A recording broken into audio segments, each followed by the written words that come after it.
آپ VOA پاکستان دیکھ رہے ہیں۔ باقاعدہ خبروں کا آغاز کرتے ہیں۔ آپ کو پتہ ہوگا کہ 2021 میں جب طالبان نے اشرف غنی حکومت کا تختہ پلٹا تھا تو اس کے بعد طالبان ملک پر آ گئے تھے، حکومت بھی انہوں نے بنا لی تھی، لیکن اشرف غنی کی حکومت کے خاتمے کے وقت جب طالبان پیش قدمی کر رہے تھے افغانستان میں تو وہاں ایک افراتفری کا ماحول تھا، اور جس طریقے سے لوگ یعنی پریشان تھے، وہ افغانستان چھوڑ کر دوسرے ملکوں کو جانا چاہتے تھے، تو اس سلسلے میں بڑی تعداد میں لوگ امریکہ جانا چاہتے تھے، تو ایک ایئرپورٹ پر بڑی تعداد میں لوگ موجود تھے، وہاں پہ امریکی افواج کے جوان بھی تھے، تو اس ایئرپورٹ پر ایک حملہ ہوا تھا، دہشت گرد حملہ ہوا تھا، اور اس حملے میں 13 امریکی فوجی مارے گئے تھے۔ تو ایک دہشت گرد جس کا نام شریف اللہ، اور یہ سہولت کار بھی اب خبریں مل رہی ہیں کہ تھا اس حملے میں، تو اب یہ مطلوب تھا امریکہ کو، تو اس سلسلے میں امریکہ کی انٹیلیجنس نے پاکستانی ایجنسیز سے رابطہ کیا، اور پاکستان نے اس کو پکڑ کر امریکہ کو دے دیا ہے۔ تو اس کے بعد اس کو جو ہے اب یہ امریکہ پہنچ چکا ہے، اس کو جو ہے امریکی محکمہ انصاف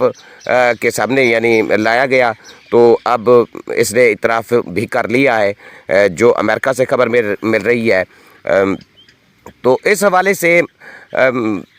یہ کارروائی کر کے پاکستان نے پکڑا، جو معلومات امریکہ کی انٹیلیجنس نے پاکستانی ایجنسیز کو فراہم کی، اور اب اس کو امریکہ کے حوالے کر دیا گیا ہے۔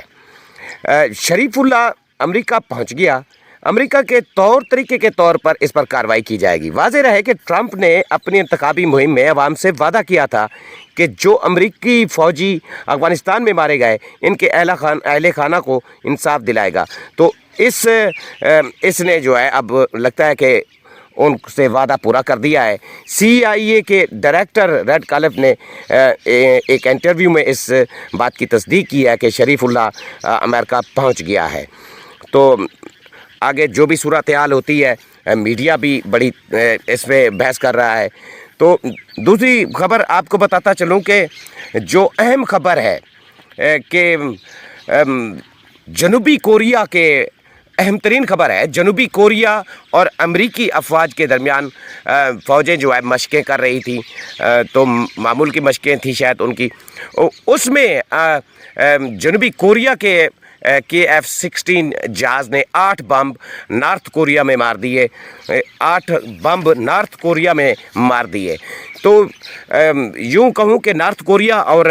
جنوبی کوریا کے درمیان جو ہے جو لائن ہے، جیسے انڈیا اور پاکستان کے درمیان لائن ہے، اس طرح سے ہے، تو اس لائن کے پار جا کر وہ بم لگے۔ وہاں پہ نارتھ کوریا کا ایک شہر اوچی اون اس کا نام ہے، تو جیسے یہ بم وہاں پہ گرے ہیں تو وہاں پہ ایک چرچ اور گھر بھی تباہ ہوئے، اس میں نقصان بھی ہوا۔ تو یہ اصل میں نا یہ ٹیسٹ کر رہے تھے یا پتہ کر رہے تھے نارتھ کوریا کو کی طاقت کا کہ یہ کس ٹائم یعنی کتنے پانی میں ہے۔ تو اب جو ہے جنوبی کوریا جیسے ٹیسٹ کر رہا تھا، تو تقریباً رشیا نے جو ایک ہتھیار دیا ہے نارتھ کوریا کو، ارلی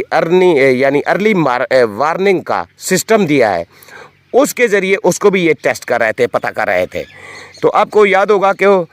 کہ کم جون ہر وقت تیار رہتے ہیں، وہ بم کے بڑے شوقین ہیں، یعنی بارود کے بڑے شوقین ہیں، تو وہ تو تیار بیٹھے ہوتے ہیں۔ تو جیسے یہ 8 بم مار دیے گئے تو افراتفری ہوئی، لوگوں نے سوچا کہ جنگ ہو گئی ہے، لیکن جنگ ہوتے ہوتے یعنی بچ گئی۔ جیسے کم جون کو پتہ لگا اس بمباری کا، تو اس نے جو ہے اس کے ایکشن سے پہلے ساؤتھ کوریا نے یعنی جو ہے کہا ہے کہ یہ غلطی سے لگ گئے ہیں، غلطی تسلیم کی ہے۔ اور نارتھ کوریا آپ کو پتہ ہے کہ کم جون جو ہے بڑی طاقتور شخصیت ہے. ڈونلڈ ٹرمپ سے بھی ملے تھے. آپ کو یاد ہوگا کہ اس وقت جو صورتحال پوری دنیا میں ہے اس پر بھی نظر ہے کم جون کی.